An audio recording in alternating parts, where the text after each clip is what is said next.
திருவள்ளூர் மாவட்டம் கும்மிடிப்பூண்டி அடுத்த துராப்பள்ளம் பகுதியைச் சேர்ந்தவர் பெயிண்டர் சிலம்பரசன். இவரது மனைவி பிரியா. இவர்களுக்கு 2 குழந்தைகள் இருக்கிறார்கள். இந்த நிலையில் தீபாவளி அன்று பிரியாவின் சகோதரர் கையில் பட்டாசு மற்றும் ஸ்வீட் பாக்ஸுடன் தனது சகோதரியை பார்க்க சென்றுள்ளார்.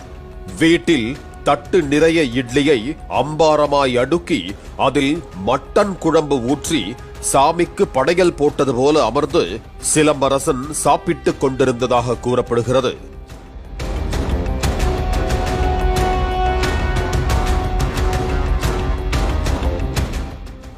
மச்சான், அக்கா எங்க என்று கேட்டபோது சூடான சிலம்பரசன், உங்க வீட்டுக்கு வந்திருப்பான்னு நினைச்சேன், அங்க வரலையா?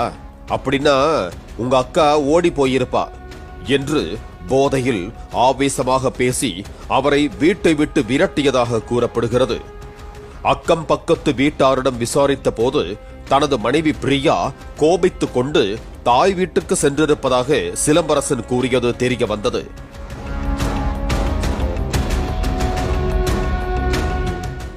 இதனால் பிரியா மாயமான விவகாரத்தில் ஏதோ மர்மம் உள்ளது என்பதை உணர்ந்து கும்மிடிப்பூண்டி போலீசாரிடம் பிரியாவின் சகோதரர் புகார் அளித்தார். போலீசார் விரைந்து வந்து தட்டு நிறைய இட்லியுடன் தீபாவளியை கொடியும் கும்மாளமுமாய் கொண்டாடிய சிலம்பரசனை அழைத்துச் சென்று விசாரித்தனர். இதில் பல திடுக்கிடும் தகவல்கள் வெளியாகின.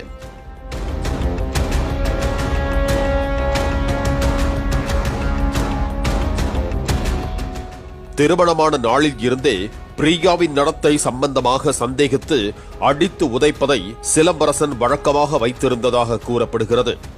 அதேபோல குக்கர் மூடியால் தாக்கி காயப்படுத்தியதால் கோபித்துக் கொண்டு பிரியா தனது தாய் வீட்டுக்கு சென்றுள்ளார்.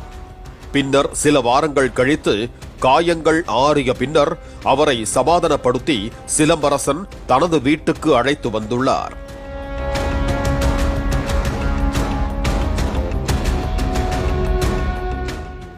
கடந்த 2 மாதங்களுக்கு முன்பாக பிரியா வேறு யாருடனோ செல்போனில் பேசியதாக சந்தேகப்பட்டு சிலம்பரசன் தாக்கியதாகவும், ஆத்திரத்தின் உச்சிக்கு சென்ற அவர் பிரியாவை கழுத்தை நெரித்து கொலை செய்ததாகவும் கூறப்படுகிறது.